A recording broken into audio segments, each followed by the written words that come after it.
दोस्तों, हमारे चैनल धार्मिक शास्त्र में आप सभी का स्वागत है। मित्रों, एक बार माता पार्वती भगवान शिव से कहती हैं, हे प्रभु, मैंने सुना है कि आपको एक फूल इतना पसंद है कि जो भी इंसान आपके इस प्रिय फूल को यदि एक बार देख ले तो देखने मात्र से ही उसके सारे पाप नष्ट हो जाते हैं, कुबेर के भंडार खुल जाते हैं, लाइलाज बीमारी छूमंतर हो जाती है, उसे मनचाहा पति पत्नी की प्राप्ति होती है, उसके जीवन के सारे दुख दूर हो जाते हैं।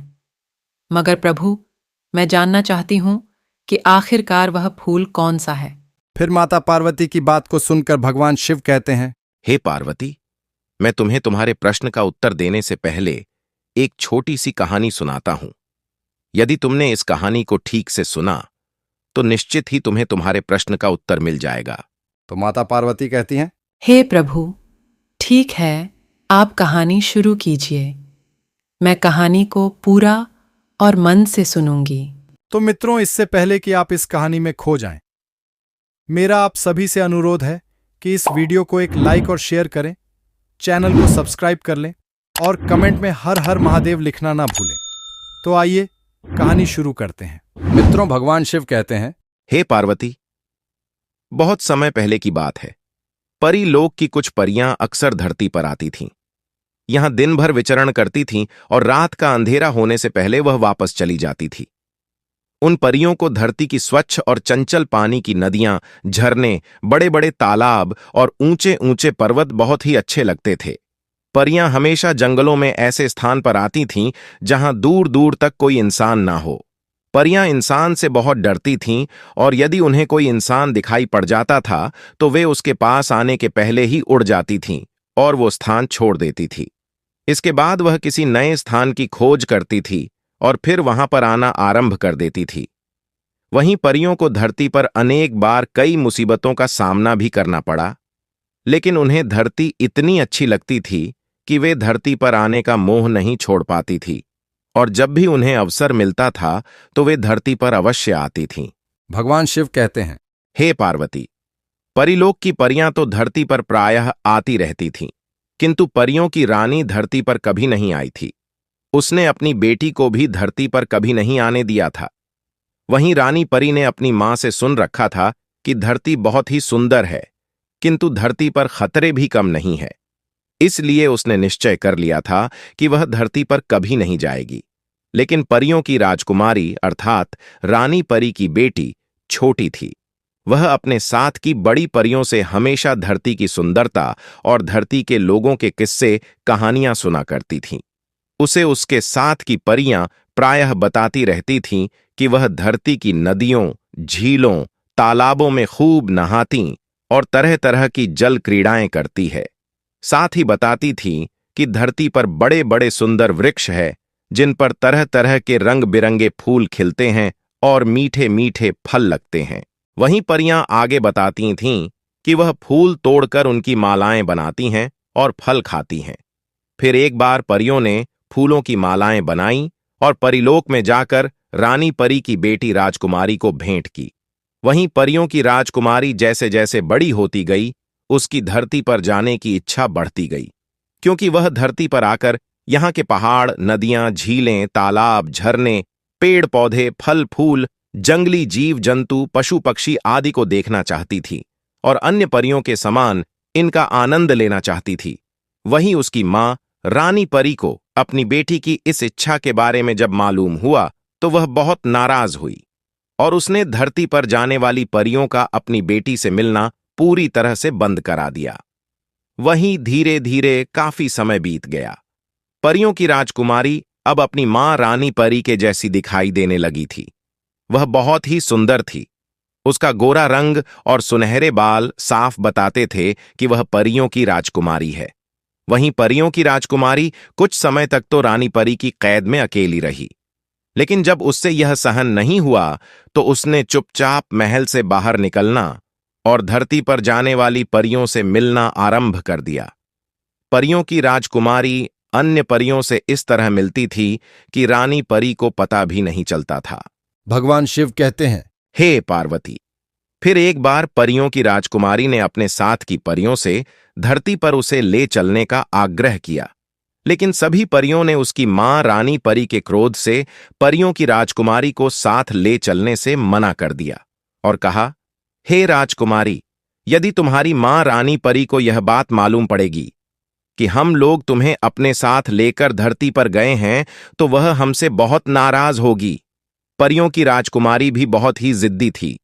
वह अगले दिन प्रातःकाल के समय अपने महल के बगीचे में आकर एक स्थान पर छुप गई और जब धरती पर आने वाली परियों ने अपने अपने पंख लगाए और धरती की ओर उड़ चली, उसी समय परियों की राजकुमारी बाहर निकली और वह भी अपने पंख लगाकर परियों के पीछे पीछे चल पड़ी। और धरती पर जाने वाली परियों को इसका बिल्कुल भी पता नहीं था कि राजकुमारी परी भी हमारे पीछे पीछे आ रही है। परियां आगे आगे उड़ती रहीं और परियों की राजकुमारी चुपचाप उनका पीछा कर रही थी। परियों ने इसकी कल्पना भी नहीं की थी कि परियों की राजकुमारी उनका पीछा कर रही होगी। अब वह परियां धरती के बहुत ही पास आ गईं। तभी अचानक परियों की राजकुमारी को छींक आ गई और जब परियों ने पीछे मुड़कर देखा तो वह घबरा गईं और परियों ने तुरंत ही आपस में कुछ बातें कीं और निर्णय लिया कि वह धरती पर नहीं जाएंगी और वापस परीलोक चली जाएंगी। और उन्होंने अपना निर्णय परियों की राजकुमारी को भी बता दिया कि अब वह वापस परीलोक जा रही हैं, यहां से धरती पर नहीं जाएंगी। भगवान शिव कहते हैं, हे पार्वती, परियों की राजकुमारी बहुत ही जिद्दी थी। उसने पहले तो सभी परियों से अनुरोध किया कि वे उसे धरती पर अपने साथ ले चलें, लेकिन जब परियां तैयार नहीं हुईं तो उसने परीलोक लौटने से इनकार कर दिया और उन्हें यह भी बता दिया कि वह अकेले ही धरती पर जाएगी। राजकुमारी परी की यह बात सुनकर सभी परियां असमंजस में पड़ गईं। वह जानती थीं कि परियों की राजकुमारी बहुत ही जिद्दी है और वह बिना धरती पर पहुंचे वापस परीलोक नहीं जाएगी। साथ ही परियां रानी परी से भी बहुत डरती थीं। अतः राजकुमारी को छोड़कर वे परीलोक भी वापस नहीं लौट सकती थीं और फिर अंत में सभी ने मिलकर निर्णय लिया कि वह राजकुमारी को भी धरती पर लेकर जाएंगी और कुछ समय रुककर जल्दी ही परीलोक वापस लौट जाएंगी। परियों के मुंह से ऐसा सुनकर परियों की राजकुमारी खुश हो गई क्योंकि अब उसको धरती पर जाने का मौका मिल गया था। भगवान शिव कहते हैं, हे पार्वती, धरती पास ही थी, अतः कुछ ही समय में सभी परियां धरती पर आ गईं। वो एक सुनसान जंगल में बड़े से तालाब के किनारे उतरी थीं। यह स्थान बहुत ही सुरक्षित था। यहां परीलोक की सभी परियां प्रायः आती रहती थीं। परियों की राजकुमारी को भी वो स्थान बहुत ही अच्छा लगा। उसने कभी सोचा भी नहीं था कि धरती इतनी सुंदर होगी। फिर सभी परियों ने अपनी राजकुमारी के साथ तालाब में स्नान किया और कुछ देर जल क्रीड़ा की। इसके बाद परीलोक वापस लौटने के लिए अपने अपने पंख लगाकर तैयार हो गईं। लेकिन परियों की राजकुमारी अभी धरती पर रुकना चाहती थी और कुछ नए स्थान देखना चाहती थी। इसीलिए राजकुमारी परी ने अपने साथ की परियों से कहा कि वह वापस परीलोक नहीं जाएगी। तो परियों ने अपनी राजकुमारी परी को बहुत समझाया, लेकिन जिद्दी राजकुमारी नहीं मानी और परियां अकेले वापस नहीं लौट सकती थीं, इसलिए उन्हें राजकुमारी की बात माननी पड़ी। फिर परियों ने अपनी राजकुमारी को बहुत से जंगल, जंगली जीव जंतु, पशु पक्षी आदि दिखाए और अंत में हिमालय के बर्फीले पहाड़ों पर आ गईं।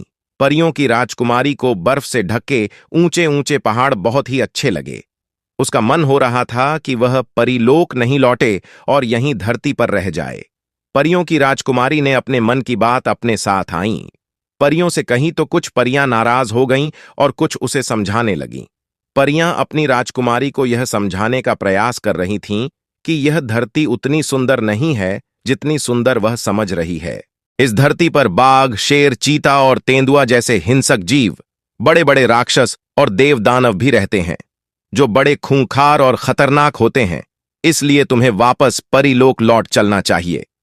परियां जब अपनी राजकुमारी को यह समझा रही थीं, तभी अचानक ना जाने कहां से एक राक्षस प्रकट हो गया और जोर जोर से हंसने लगा। राक्षस को देखते ही परियों के होश उड़ गए और सभी अपनी अपनी जान बचाकर भागीं, जिसे जहां पर जगह मिली वहां छुप गईं। वहीं परियों की राजकुमारी ने एक विशालकाय राक्षस को देखा तो उसे भी डर लगा, लेकिन वह भागी नहीं। और राक्षस ने परियों की राजकुमारी को देखा तो राक्षस राजकुमारी के रूप पर मोहित हो गया और उसने आगे बढ़कर परियों की राजकुमारी को उठाया और अपने कंधे पर बैठाकर पहाड़ के पीछे जाकर गायब हो गया। और इधर पहाड़ी जंगल में झाड़ियों और पत्थरों की आड़ में छिपी परियां अपनी राजकुमारी को ले जाते हुए राक्षस को देखती रही। वे राक्षस की शक्ति से परिचित थीं, इसलिए वे ना बाहर निकलीं और ना ही चीखीं चिल्लाईं। अब सभी परियां यह देखकर परेशान हो उठीं। अब उनकी समझ में नहीं आ रहा था कि वह क्या करें क्या ना करें। साथ ही वो राजकुमारी परी की मां रानी परी के डर से बहुत ही परेशान हो रही थीं और मन में सोच रही थीं कि वह अपनी राजकुमारी परी को धरती पर छोड़कर भी परीलोक नहीं लौट सकती हैं और धरती पर लंबे समय तक रहना उनके लिए भी खतरे से खाली नहीं है। भगवान शिव कहते हैं, हे पार्वती, ऐसा सोचकर सभी परियों ने आपस में एक दूसरे के साथ विचार विमर्श किया। तो एक परी ने कहा कि धरती पर राक्षसों और देवदानवों के साथ ही वीर, साहसी और नेक इंसान भी रहते हैं। फिर दूसरी परी ने सुझाव दिया कि सभी परियों को ऐसे इंसान की प्रतीक्षा करनी चाहिए जो राक्षस का सामना कर सके और उसके सहयोग से हम अपनी राजकुमारी को मुक्त करा सकें। तभी एक अन्य परी ने सुझाव दिया कि प्रतीक्षा करने में बहुत समय लगेगा, ऐसा इंसान न जाने कब आएगा, इसलिए सभी को मिलकर ऐसे इंसान को ढूंढना चाहिए और राजकुमारी को मुक्त कराने का उससे अनुरोध करना चाहिए। सभी परियों को अंतिम परी का सुझाव अच्छा लगा और उन्होंने यह तय किया कि वह साधारण स्त्रियों के रूप में अगले दिन से एक वीर, साहसी और नेक इंसान की खोज आरंभ कर देंगी और जल्दी से जल्दी अपनी राजकुमारी को राक्षस से मुक्त कराने का प्रयास करेंगी। फिर परियों ने किसी तरह एक प्राकृतिक गुफा में रात बिताई और सवेरा होते ही अपना अभियान आरंभ कर दिया। वह इधर उधर फैल गईं और जंगल से गुजरने वालों पर नजर रखने लगीं और धीरे धीरे परियों को शाम हो गई। किंतु वीर, साहसी और नेक इंसान तो दूर की बात है, उन्हें कोई साधारण इंसान भी वहां दिखाई नहीं दिया। अब परियां मन में सोचने लगीं कि हो सकता है कि राक्षस के भय के कारण लोगों ने उधर से आना जाना छोड़ दिया हो। अब धीरे 3 दिन हो गए, लेकिन परियों को कोई सफलता नहीं मिली। फिर अचानक एक दिन दोपहर के समय उस पहाड़ी जंगल से घोड़े पर सवार होकर एक हट्टा कट्टा सा सुंदर युवक गुजरा। उसे वहीं पास ही एक वृक्ष की आड़ में खड़ी परी ने देखा और सहायता के लिए राजकुमार से गुहार लगाने लगी। परी की आवाज सुनकर घोड़े पर सवार युवक रुक गया। उस युवक ने जब कुछ दूरी पर एक सुंदर स्त्री को खड़ा देखा जो सहायता के लिए उसे पुकार रही थी, तो वो युवक घोड़े से नीचे उतरा और पैदल चलता हुआ परी के पास पहुंचा। उसी समय अन्य परियां भी आ गईं और सभी ने उस युवक को यह बता दिया कि वह परीलोक की परियां हैं और उसके साथ ही अपनी राजकुमारी के अपहरण की पूरी कहानी भी उसे बता दी। वह युवक वास्तव में वीर, साहसी और नेक इंसान था।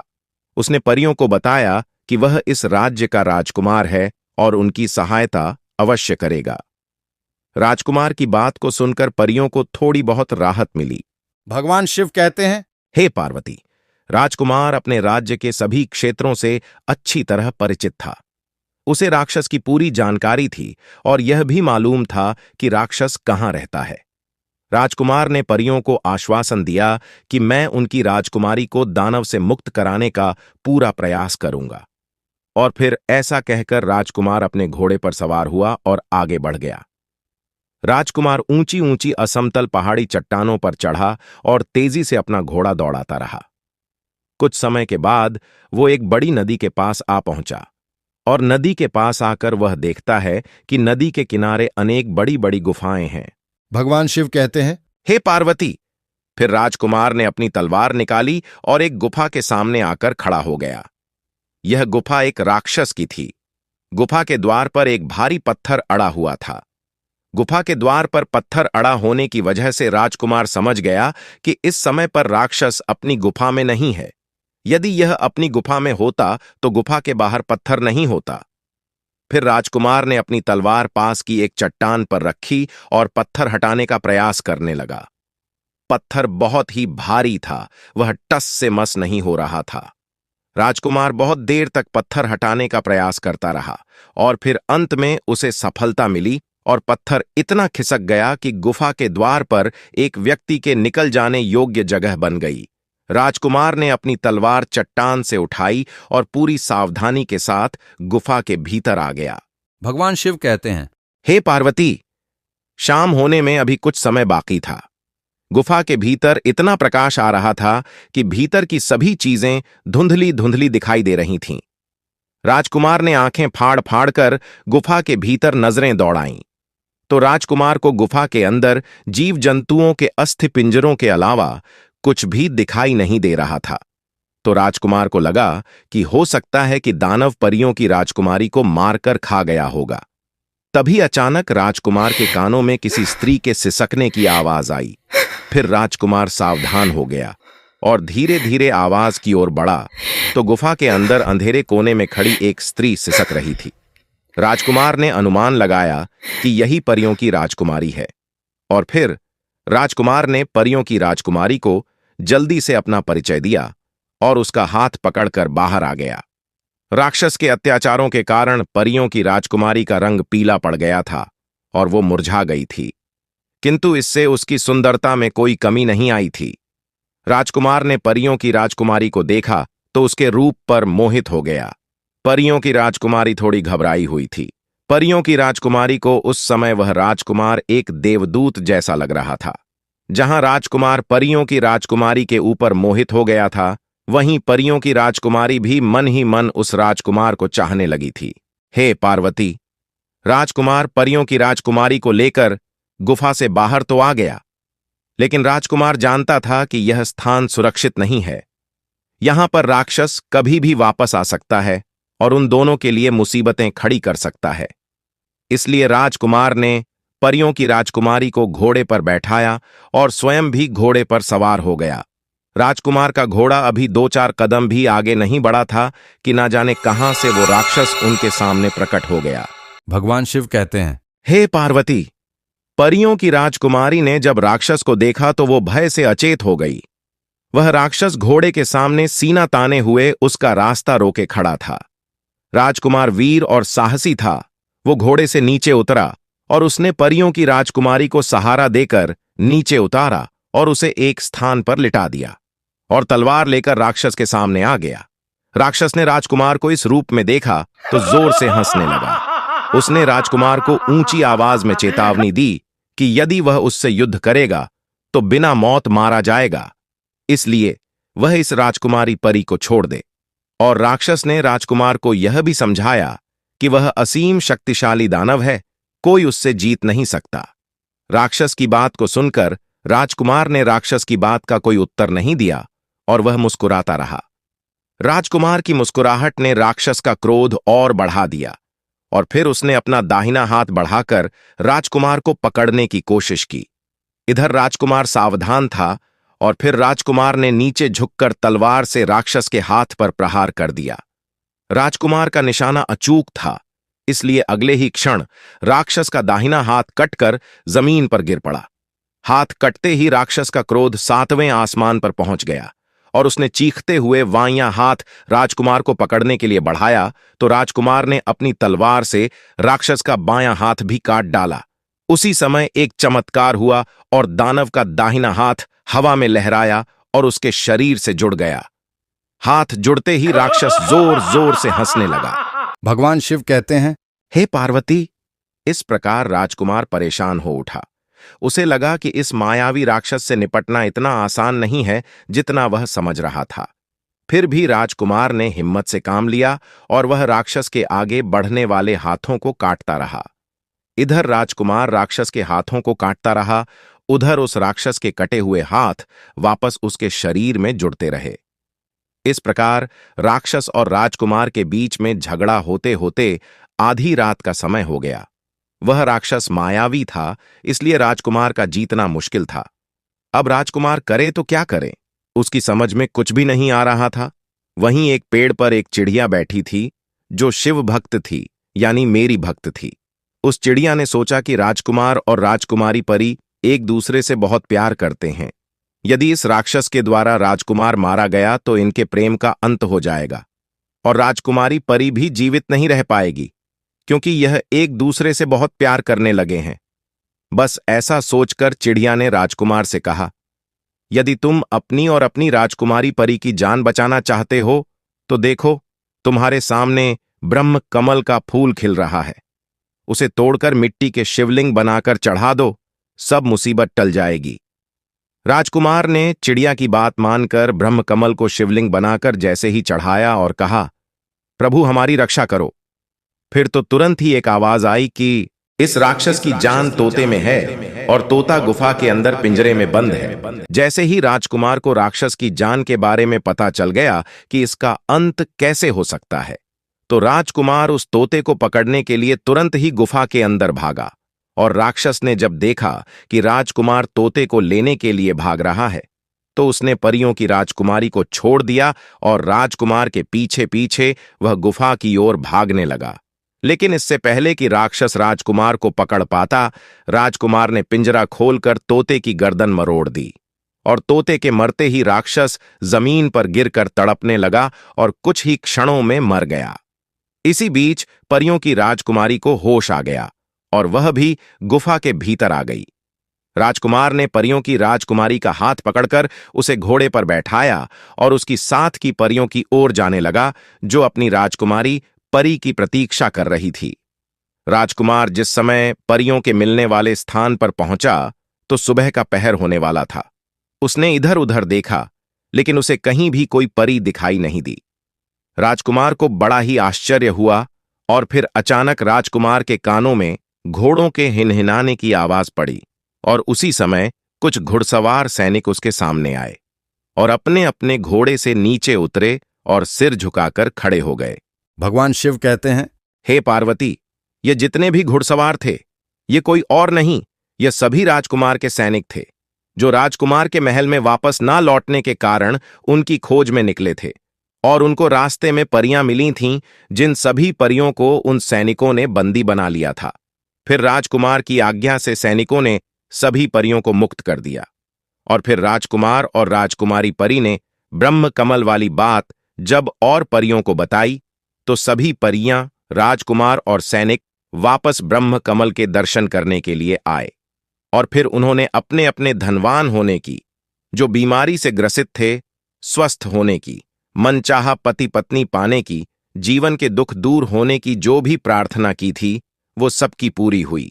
अब अंत में भगवान शिव कहते हैं, हे पार्वती, अब मुझे पूरा विश्वास है इस कहानी को सुनने के बाद में तुम्हें पता चल गया होगा कि मेरा सबसे प्रिय फूल कौन सा है।